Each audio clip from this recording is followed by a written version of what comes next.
Aku dan keenam kakakku disembunyikan ibuku hingga tewas dan terciptalah kota Dumai. Putri 7. Begini kisahku. Dahulu kala, kota Dumai merupakan daerah yang dikuasai kerajaan bernama Sri Bunga Tanjung yang dipimpin oleh seorang ratu yaitu ibuku yang bernama Ciksima. Ibuku memiliki 7 putri yang sangat cantik dan anggun. Namun, di antara ke-7 putrinya, putri bungsunya, yaitu Putri Mayangsari menjadi putri yang paling cantik dibanding saudaranya yang lain. Bahkan, dia banyak disorot oleh masyarakat. Yang tak lain adalah aku. Suatu hari, aku dan keenam kakakku memutuskan untuk mandi di sungai bernama Lubuk Sarong Umai. Kami sangat menikmati mandi di sungai sehingga tidak menyadari bahwa ada seorang pangeran yang sedang memperhatikan kami mandi. Dia adalah Pangeran Empang Kuala dari kerajaan seberang. Sang pangeran itu tidak sengaja lewat dan melihat kami sedang mandi. Pangeran Empang pun terkagum-kagum melihat kami karena kecantikan yang kami miliki. Namun mata Pangeran Empang tertuju kepadaku. Melihatku kecantikanku, sang pangeran pun bergumam. "Cantik sekali gadis itu, gadis cantik di Lubuk Sarong Umai, Dumai, Dumai," ungkap pangeran. Setelah melihatku, Pangeran Empang kembali ke kerajaan dan memutuskan untuk mengirim utusannya ke kerajaan kami untuk meminangku. Namun, ibuku menolak pinangan Pangeran Empang.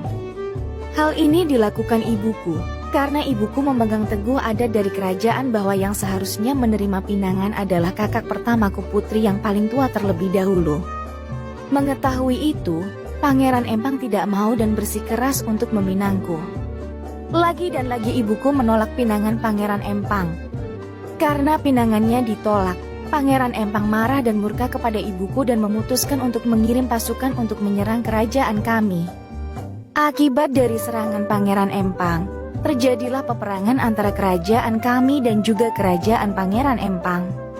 Melihat kondisi tersebut, akhirnya ibuku mengungsikan aku dan keenam kakakku ke dalam hutan yang disembunyikan di sebuah lubang yang ditutupi atap yang terbuat dari tanah dan dihalangi oleh pepohonan.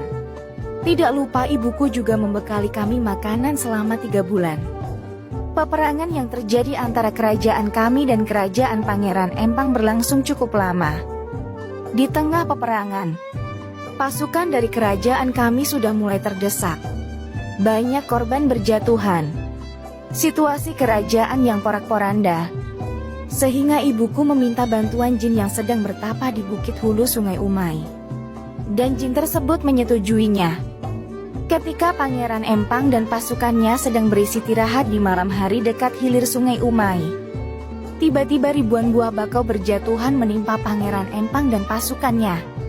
Dalam waktu hitungan detik saja, pasukan dari Pangeran Empang dapat dilumpuhkan dan Pangeran Empang pun terluka. Dalam kondisi pasukan Pangeran Empang yang lemah, datanglah utusan dari kerajaan kami kepada Pangeran Empang yang memberikan amanat dari ibuku agar Pangeran Empang menghentikan peperangan ini. Karena peperangan ini tidak akan menguntungkan kedua belah pihak.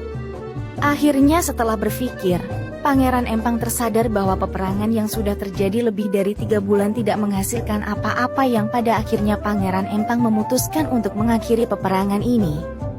Ketika peperangan sudah berakhir, ibuku lalu kembali ke tempat persembunyian kami.